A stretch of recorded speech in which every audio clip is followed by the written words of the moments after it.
Salut et bienvenue dans ce nouvel épisode de Décibel, l'ABCDR Rock, le podcast qui vous fait voyager de A à Z dans l'univers du rock et du gros son. À chaque épisode, nous plongeons dans une lettre de l'alphabet pour en découvrir un thème, pouvant aller de la découverte de titres cultes à la passion du son, en passant par l'exploration des salles de concert. Ce nouveau numéro de Décibel, l'ABCDR Rock explore la lettre Y. Y comme Yin et Yang. Nous allons explorer un concept fascinant et assez secret, le Yin et le Yang dans la musique rock. Vous vous demandez sûrement ce que la philosophie chinoise a à voir avec des riffs de guitare et des batteries survoltées. Et pourtant, le Yin et le Yang, symboles de dualité et d'harmonie, sont partout dans le rock, dans ses sons, dans ses textes et même dans l'attitude de ses artistes. Le Yin représente le calme, la douceur, là où le Yang symbolise l'énergie, l'action. Et dans le rock, ces deux forces se mêlent souvent pour créer une musique puissante, capable de faire vibrer vos tympans autant que votre corps. Nous allons donc explorer cette dualité dans le rock. Alors préparez vos amplis, ajustez vos casques et installez-vous confortablement. Décibel, l'ABCDR Rock, c'est parti!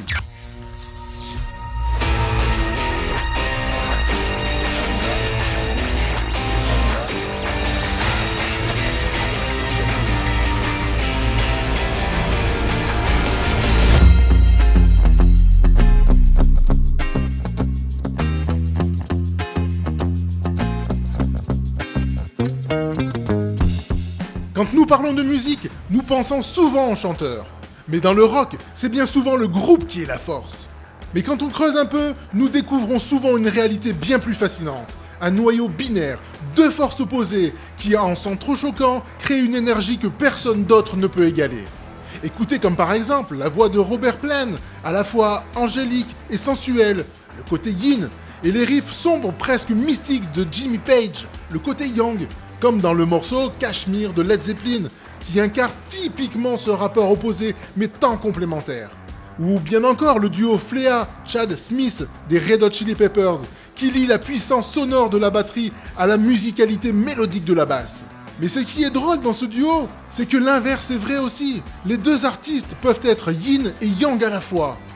Certains artistes eux-mêmes incarnent ce dualisme, comme Kurt Cobain, qui est à la fois yin, le côté fragile, mais qui est capable d'exploser de colère sur scène, le côté yang, ou bien encore David Bowie, l'alternance constante entre identité calme et mystérieuse, le côté yin, et le personnage flamboyant et provocateur, le côté yang.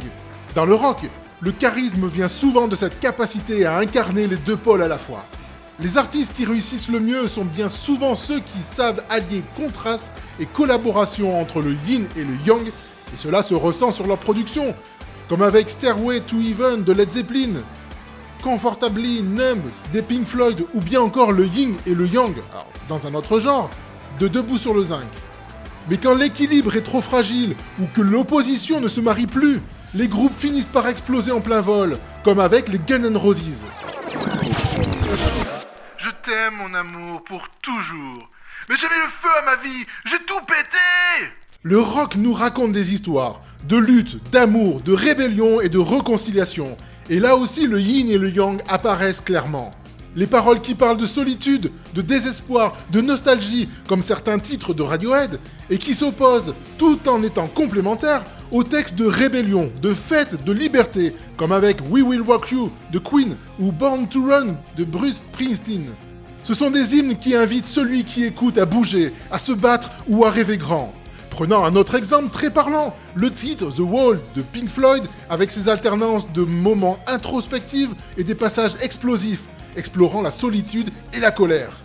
Le rock devient un miroir des sensibilités des artistes, oscillant entre des forces opposées mais totalement complémentaires.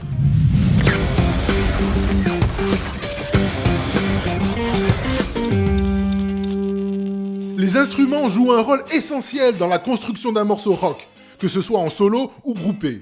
La basse va apaiser les coups de baguette explosive d'une batterie, le synthé va calmer les riffs puissants d'une guitare électrique, et les solos de guitare, de basse ou de batterie vont pouvoir soulager les tympans des auditeurs. Ces mélanges créent une tension et un relâchement qui captivent le public. La musique devient un voyage émotionnel, pas juste un bruit. Le yin va se retrouver dans des passages calmes, des ballades, des arpèges délicats, comme l'ont pu être les versions acoustiques de Nirvana, ou bien encore certains morceaux de 16, Metallica, ou bien encore Noir Désir. La guitare acoustique offre un son plus doux, plus atmosphérique. Les claviers et les pianos apportent des mélodies planantes. A contrario, le yang, c'est les riffs saturés, les batteries explosives et les solos de guitare, typiques d'ACDC, Guns N' Roses ou bien encore System of a Down. C'est l'énergie brute qui fait lever les foules, qui symbolise l'action et la force. La guitare électrique couplée à une ou plusieurs pédales d'effet va apporter cette énergie culte du rock. Le yin et le yang ensemble se mélangent de manière fascinante, en associant chaque instrument à l'une ou l'autre de ces énergies, ou en les voyant comme des éléments qui s'équilibrent mutuellement dans un groupe, comme peut le faire la basse, qui va lier tous ces instruments avec fluidité.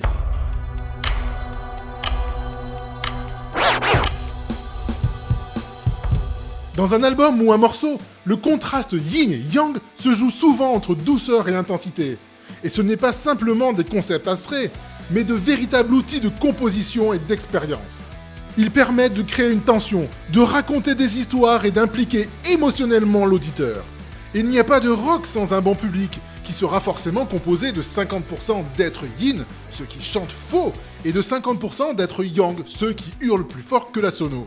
Le yin et le yang n'est donc pas seulement un concept philosophique, il est au cœur même de la musique rock, dans ses sons, ses textes, ses fans et au plus profond de l'âme de ses artistes. Il nous montre que la puissance et la douceur peuvent coexister, que la rébellion et la contemplation peuvent se répondre et que la musique est un langage universel. C'est cet équilibre qui rend le rock universel et intemporel.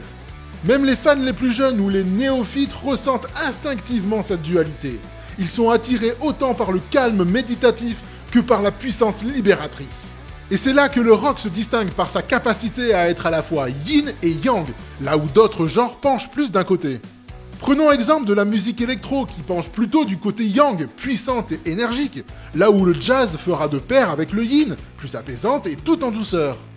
Des groupes comme Papa Roach, Dog Eat Dog, Blur, Nada Surf, Green Day, Placebo et bien d'autres arrivent à nous faire planer sur des mélodies décontractantes, alors que la plupart du temps, ils nous livrent du bon gros son rock qui fera rougir les lampes des amplis sur leur rythme survolté. La prochaine fois que vous écoutez un morceau de rock, prêtez attention à ces forces opposées mais complémentaires. C'est peut-être là que se cache toute la magie.